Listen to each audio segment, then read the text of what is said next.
Imagina a un empleado que lleva 20 años aguantando pura explotación laboral. Uf, 20 años son muchos años. Ya te digo. Y encima, donde su jefe le ha cambiado las condiciones del contrato de forma arbitraria, una y otra vez, así, por las buenas. Menuda pesadilla de trabajo. Totalmente. Pues imagina que este empleado decide que ya ha tenido suficiente, que no aguanta más y, en medio de la noche, empaca todas sus pertenencias. Todas. Sí, coge a su familia, reúne los mayores activos que ha conseguido amasar y, literalmente, sale pitando en secreto. Lo que provoca una persecución a contrarreloj en pleno desierto, claro. Exacto. O sea, parece que estamos hablando del guión de un thriller corporativo moderno, pero no. Hoy no vamos a analizar una película de Hollywood. ¿Qué va? La historia es mucho más antigua. Muchísimo más. Hoy nos sumergimos en nuestra fuente principal para esta exploración a fondo, que es el capítulo 31 del libro del Génesis. Un texto fascinante. Y vamos a basarnos concretamente en el texto de la edición Reina Valera de 2009. Eso es.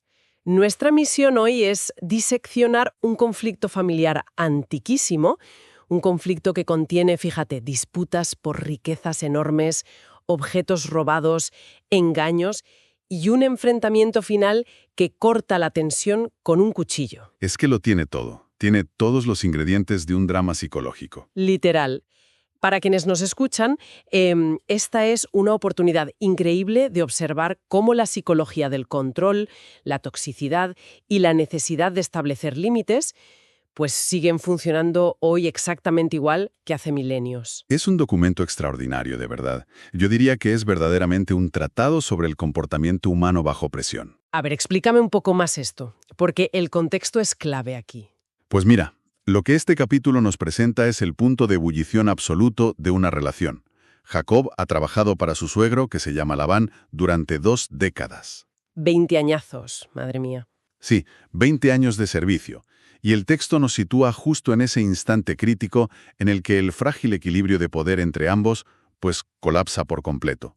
Vale, vamos a desgranar esto paso a paso, porque toda gran ruptura suele tener un detonante muy mundano, ¿verdad? Y aquí resulta que es el resentimiento económico. Claro, el dinero siempre acaba asomando. Siempre. Los textos nos cuentan que los hijos de Labán, o sea, los cuñados de Jacob, empiezan a murmurar. Lo acusan de hacerse rico a costa de su padre. Y Jacob no es tonto. Él lo nota. Claro que no. Él nota que el semblante de Labán ha cambiado. O sea, el texto dice que ya no lo mira igual que antes. Es ese momento en el que el ambiente en la oficina, por seguir con la metáfora, se vuelve insoportable. Las miradas, los cuchilleos. Exacto. Pero, a ver, yo sé que Jacob no huye por un simple impulso de un día para otro. Él planea esto. Convoca a sus esposas, a Raquel y a Lea, al campo para hablar en secreto. Una reunión clandestina en toda regla. Literal. Y en esa reunión les dice algo súper fuerte. Les dice que Labán ha cambiado su salario 10 veces. A ver, yo me pregunto cómo funcionaba exactamente este nivel de manipulación económica en ese contexto. Pues lo fascinante aquí es cómo Labán utiliza la incertidumbre como su principal herramienta de control. O sea, mantenerlo siempre dudando. Exacto. Al cambiar el salario de Jacob 10 veces, y ojo, que en la literatura antigua ese número 10 a menudo denota incontables veces, Labán se asegura de que Jacob nunca pueda hacer planes a largo plazo. Uf, qué agobio. Es como no saber nunca cuánto vas a cobrar a fin de mes. Es una táctica de inestabilidad calculada. Mira, es igual que un casino. ¿Un casino? A ver, a ver. Sí, piensa en cómo un casino te desorienta. No hay ventanas, no hay relojes. Pues Labán hace lo mismo. Modifica las reglas del juego constantemente para mantener a su yerno en un estado de perpetua dependencia. Madre mía. O sea, si el empleado nunca sabe a qué atenerse, no tiene seguridad financiera para irse. Ni financiera ni mental. Nunca tendrá la tranquilidad para planear su salida. Es una trampa perfecta. Es la definición de manual de un entorno tóxico. Pero, claro, a pesar de toda esta manipulación, Jacob ha logrado prosperar. Vaya, se ha prosperado, se ha hecho muy rico. Y en esa reunión clandestina en el campo, él les da a sus esposas una justificación que, a ver, va más allá de decir simplemente, oye, he sido un pastor muy astuto. Sí, él eleva el argumento a otro nivel. Él habla de un sueño y de ovejas manchadas. ¿Cómo justifica exactamente ante Raquel y Lea que esa riqueza le pertenece de forma legítima y no es un robo. Pues Jacob acude a la máxima autoridad posible, la intervención divina. Claro, contra eso no se puede discutir mucho. Exacto. Les relata un sueño donde un ángel le muestra cómo Dios mismo ha transferido la riqueza de Labán hacia él. Y lo hace mediante la cría selectiva de los rebaños. Ah, la famosa historia de las ovejas. Esa misma. En el sueño, el ángel le hace ver que los machos que cubren a las ovejas son listados, pintados y abigarrados, que era, fíjate, precisamente la porción del rebaño que Labán había acordado dejarle. Porque Labán pensaba que serían una minoría, claro. Menudo listo. Exactamente. Labán creía que estaba haciendo un negocio redondo engañando a Jacob. Pero hay algo crucial en este sueño. ¿El qué? En ese sueño, el ángel se identifica como el dios de Betel. Para quienes no conozcan este detalle, Betel es el lugar donde Jacob hizo un voto a Dios muchísimos años antes. O sea, le está recordando una promesa antigua. Sí. Al mencionar esto, Jacob les está diciendo a sus esposas, mirad, mi prosperidad no es un robo. Es el cumplimiento de una promesa divina que está muy por encima de los contratos corruptos de vuestro padre. Y francamente, la jugada le sale redonda. Muy redonda. Porque la respuesta de Raquel y Lea es demoledora. A ver, uno esperaría que tuvieran cierta lealtad hacia su padre biológico, al fin y al cabo es su familia. Pero ¿qué va? Le dan la razón a Jacob de lleno. Es que la situación con su padre ya no daba para más. Es que dicen abiertamente que se sienten tratadas como extrañas, que sienten que han sido vendidas y que su padre se ha comido su precio. Esas son palabras mayores. Lo son. Y la verdad es un análisis psicológico brillante por parte de ellas. ¿En qué sentido? Porque en esa cultura del antiguo Oriente Próximo, una parte de la dote o del precio de la novia debía reservarse como una red de seguridad económica para las hijas. Era su dinero, por así decirlo. Ah, y Labán se lo quedó todo. Todo. Labán, que está consumido por la avaricia, ha absorbido esa riqueza para sí mismo.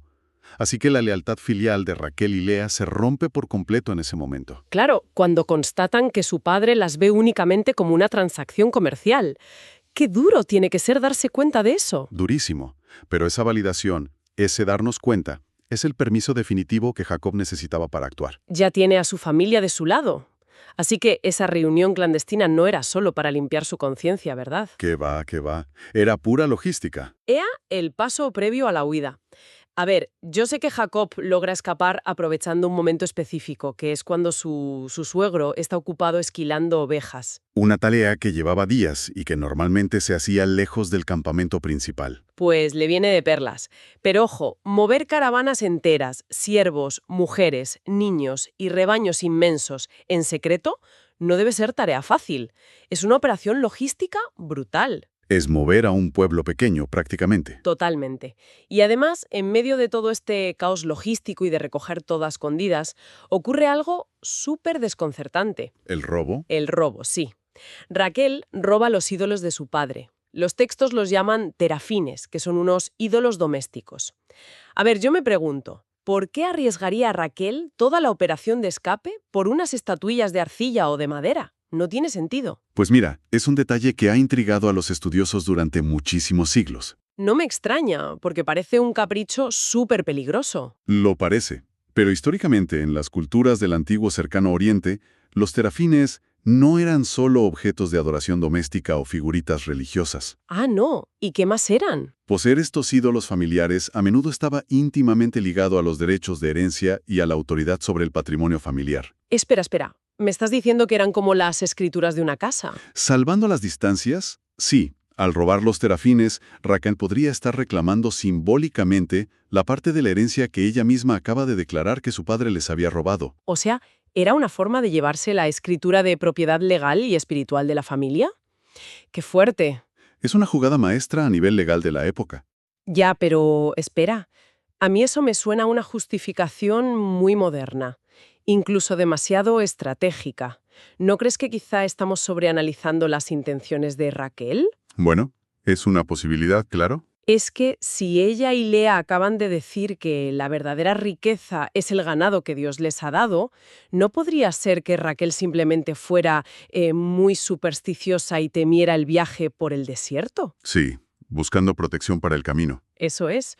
O peor aún, que lo hiciera por pura venganza visceral. O sea, para fastidiar a un padre que, desde su perspectiva, las acababa de vender como si fueran ganado. Pues mira, es un punto excelente.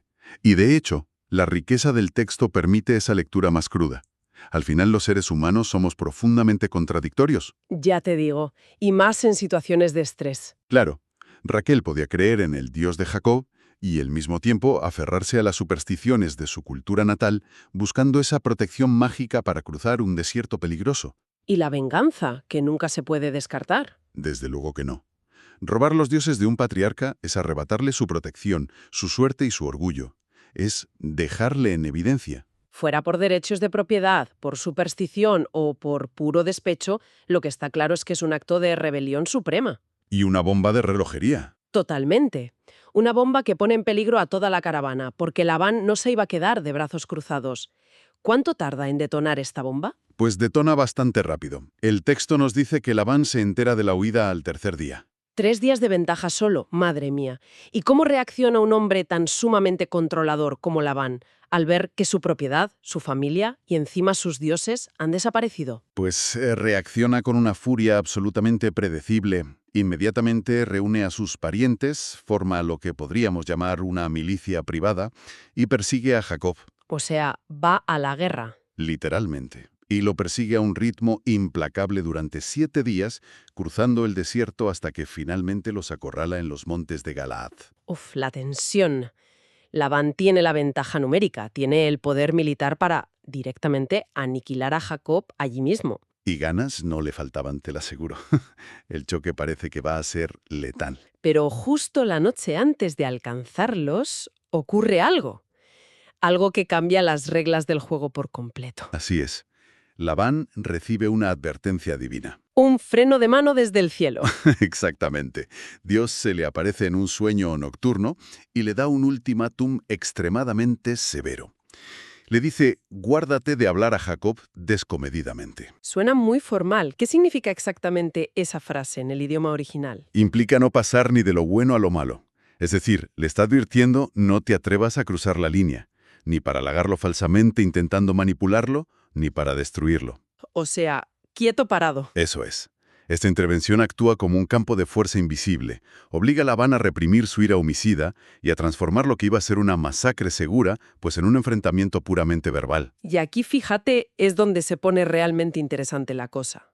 Porque la persecución termina, Labán llega por fin al campamento y comienza el careo. El gran enfrentamiento. Cara a cara. Sí, Y claro, al no poder usar la violencia física, por esa advertencia divina de la noche anterior, Labán saca a pasear un arma muy conocida en todos los conflictos humanos tóxicos. ¿cuál dirías que es? Ante Jacob y se hace la víctima. El clásico papel de víctima. Totalmente. Le recrimina haber huido a escondidas y le dice que le ha robado la oportunidad de despedirse de sus hijas y de sus nietos con alegría, que él quería despedirlos con cantares, con tamborín y arpa. Es que es increíble el descaro. Es de locos. El mismo hombre que les cambiaba el salario 10 veces para arruinarlos y mantenerlos cautivos, ahora resulta que quería organizarles un festival de música. Es una táctica de luz de gas de manual, lo que hoy llamamos gaslighting. Sí, intentar volver loco al otro. Labán intenta arrebatarle a Jacob la superioridad moral del oprimido que huye.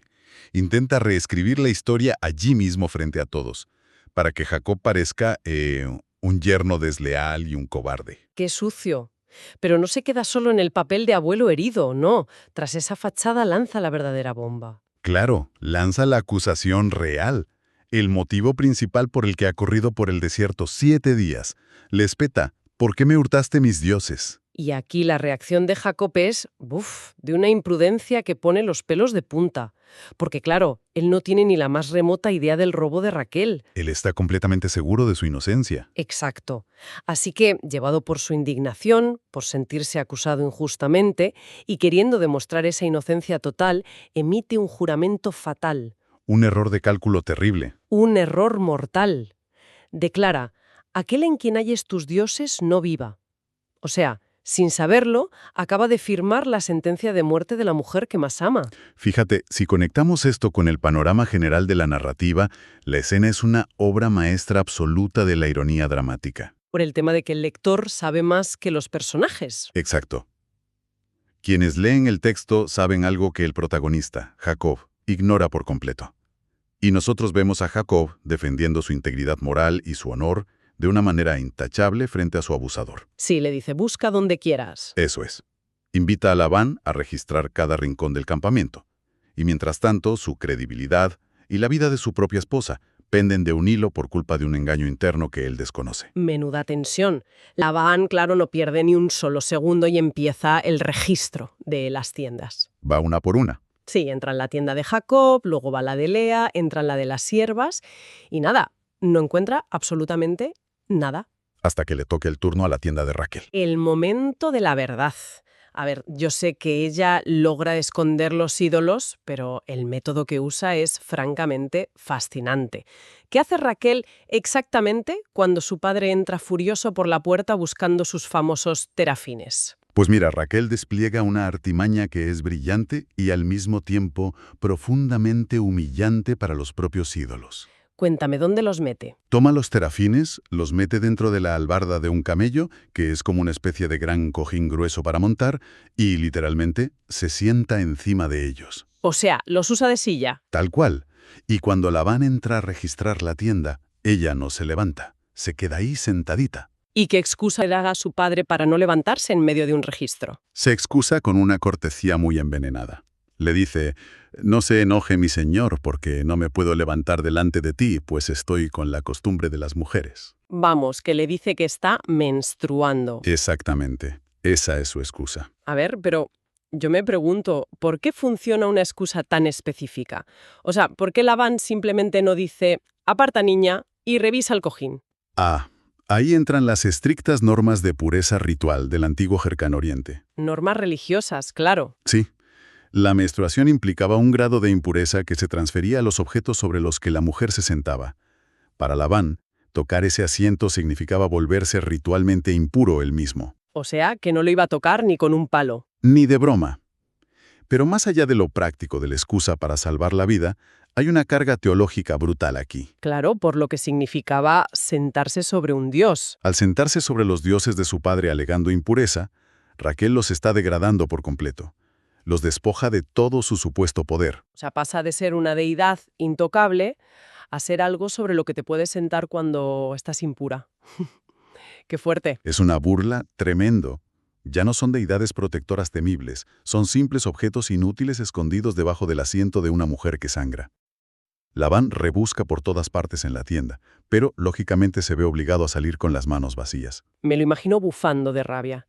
Y claro, en el momento en que Labán sale de esa tienda sin los ídolos, el ambiente en el campamento cambia de manera radical. La balanza de poder se invierte por completo. Jacob siente que ha ganado el juicio. Él estaba seguro de que no había robado nada, Labán no encuentra nada, y entonces Jacob estalla. Vaya si estalla. Es como si una olla a presión finalmente reventara, liberando esos 20 años de frustración que había tenido que tragarse en silencio. Totalmente. Esa explosión verbal de Jacob es una verdadera catarsis emocional. Yo creo que es el momento que todos hemos deseado tener con un mal jefe alguna vez. Ya te digo. Por primera vez en 2 décadas, Jacob deja de huir, deja de esquivar el conflicto, se planta firme ante su opresor y por fin exige respeto. Sí. El texto nos detalla un discurso apasionado, durísimo. Jacob expone lo que podríamos llamar su currículum de sufrimiento. Se lo enumera punto por punto. Sí, le recuerda a Labán, y además delante de todos sus hombres, que le sirvió 14 años por sus 2 hijas y otros 6 años por el ganado, siempre bajo unas reglas abusivas. Unas condiciones draconianas, francamente. Total. Describe unas condiciones de trabajo que nos ayudan a entender lo dura, lo durísima que era la vida de un pastor en la antigua Mesopotamia. No era un trabajo de oficina, desde luego. Para nada. Jacob le echa en cara que él asumió absolutamente todas las pérdidas. Si una fiera arrebataba un animal o si lo robaban, de día o de noche, Labán lo obligaba a pagarlo de su propio bolsillo. Ignorando por completo las leyes de la época. Exacto. O sea, las leyes protegían a los pastores de los accidentes, pero a Labán le daba igual. Además, Jacob dice que soportó ser consumido por el calor aplastante del día y por la helada del desierto en la noche. Dice que perdía hasta el sueño. Es un alegato de inocencia y de esfuerzo innegable. Y remata ese discurso poniendo en evidencia la naturaleza completamente depredadora de su suegro. ¿Qué le dice para rematarlo? Jacob afirma categóricamente que, de no haber sido por la intervención y la protección del Dios de Abraham y el temor de Isaac, refiriéndose al Dios al que su padre temía y respetaba, Labán lo habría despedido con las manos completamente vacías. O sea, le dice a la cara que sabe que su intención era dejarlo en la ruina. Sí, despojándolo de todo a pesar de su servicio impecable.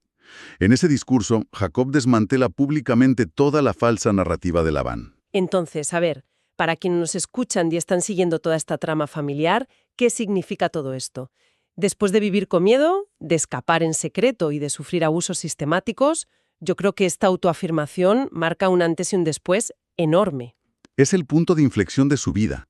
Jacob ha encontrado su voz. Y Labán, claro, viéndose expuesto frente a todos, sabiendo que no ha encontrado los famosos ídolos, que las propias hijas respaldan a Jacob y que, además, no puede usar la violencia física por el sueño de la noche anterior, se da cuenta de que ha perdido. El control se le ha esfumado entre los dedos. Se acabó. Así que Labán, en un último intento por salvar la cara, propone hacer un pacto. Sí. Y esto plantea una pregunta muy importante sobre cómo se resolvían los conflictos graves en la antigüedad. Piensa que no había un sistema judicial internacional al que recurrir o donde firmar un papel. Tenían que buscarse la vida de otra forma. ¿Qué hacen entonces? Pues Labán y Jacob deciden erigir un monumento físico. Jacob levanta una piedra grande como señal, a modo de pilar, y los demás apilan otras piedras para formar un gran montón. ¿Una especie de frontera de piedras? Exacto. Labán, usando su idioma arameo, lo llama Yegar Sahaduta, y Jacob, en hebreo, lo llama Galead y Mizpah, que significa el puesto de vigilancia o la pila del testimonio. A ver, creo que es muy importante aclarar a quienes nos escuchan que esto no es un final feliz de película de Hollywood. Para nada. O sea, no es un pacto de hermandad donde se abrazan llorando y dicen, bueno, lo pasado pasado está, venid a cenar a casa por Navidad. No, no. Es un acuerdo con un tono muy, muy diferente, ¿verdad? Muchísimo. No es, en absoluto, un monumento a la reconciliación y el amor familiar. ¿Y qué es entonces? Es un tratado fronterizo de no agresión y un monumento físico a la desconfianza mutua. El montón de piedras sirve como testigo legal y mudo de que ninguno de los dos cruzará esa línea para hacerle mal al otro. Vamos, un te quedas en tu lado y yo en el mío. Exacto. Como no existían policías fronterizos, invocan el miedo a lo divino para mantener la paz. Labán añade una frase que, fíjate, sacada de contexto, a menudo se lee hoy en día como una dulce bendición. ¿Qué frase es? Dice, vigile Dios entre tú y yo cuando nos apartemos. Ay, pues suena bonito. Suena un cuídate mucho. Suena bonito, pero en el contexto real de este texto es una advertencia severísima. Significa, puesto que no confío en ti lo más mínimo y no voy a estar aquí para vigilarte en persona, que Dios mismo te vigile y te castigue si cruzas este montón de piedras para hacerme daño o para maltratar a mis hijas. Ostras. Cambia por completo el significado, claro. Es una amenaza con un garante divino. Pues sí que es severo. Y tras establecer este límite físico y legal tan claro, Jacob ofrece un sacrificio. Comen todos juntos en el monte, duermen allí y a la mañana siguiente Labán besa a sus hijas y nietos y se va por donde vino. Y el corte es definitivo. Las vidas de ambos se separan para siempre. Divididas por una frontera de piedra y por un respeto impuesto por la fuerza de los límites. Es un final extraordinariamente pragmático para una historia que está, como hemos visto, saturada de engaños, pasiones y rencores. Es que es un dramón. Lo es. Y el texto nos deja una lección magistral sobre el valor de la asertividad frente al abuso continuado, y sobre cómo a veces se requiere una intervención externa muy rotunda para nivelar un desequilibrio de poder. Desde luego. Y sobre todo nos enseña la altísima complejidad de resolver conflictos familiares que llevan años e incluso décadas enquistados y pudriéndose desde dentro. Es un relato profundo y súper descarnado. O sea, hemos visto a un trabajador huir de un suegro y jefe explotador. Hemos visto a unas mujeres romper lealtades biológicas por puro instinto de supervivencia y justicia. Y hemos presenciado la ironía de unos ídolos robados y ocultos bajo la impureza ritual. Sí, lo de Raquel es de película. Y finalmente hemos asistido a ese estallido catártico de pura verdad de Jacob. Creo que para concluir nuestra exploración a fondo de hoy, queremos dejar a quienes nos acompañan con una reflexión que, aunque nace de un texto de hace milenios, es vital en nuestra psicología moderna. Completamente de acuerdo. Fíjate que, a menudo, la presión social nos empuja a creer que el único final válido o el único final bueno para un conflicto humano, especialmente si hay lazos de sangre de por medio, pues debe ser una reconciliación total. Claro, el típico la familia es la familia y hay que perdonarlo todo. Exacto. Se espera que las partes lo olviden todo, corramos un tupido velo y vuelvan a fundirse en un abrazo de amor incondicional. Como si no hubiera pasado nada. Pero la lección que extraemos del capítulo 31 del Génesis es de una inmensa madurez emocional. Nos enseña que a veces el final más sano, el más pacífico y exitoso, no implica en absoluto volver a estar juntos. A veces, la verdadera paz solo se logra construyendo nuestro propio montón de piedras. Metafórico, ¿no? Exacto. Consiste en reconocer que el daño fue real, en establecer una línea clara, firme y tangible que ninguna de las partes debe cruzar jamás, y sobre todo en aceptar que alejarse, manteniendo lo que hoy llamaríamos el contacto cero tras esa frontera, no es un fracaso. No lo es un acto de supervivencia. Totalmente. Es el mayor triunfo posible para proteger nuestra propia paz mental. A veces, la distancia y unos límites inquebrantables son la única receta válida para sanar.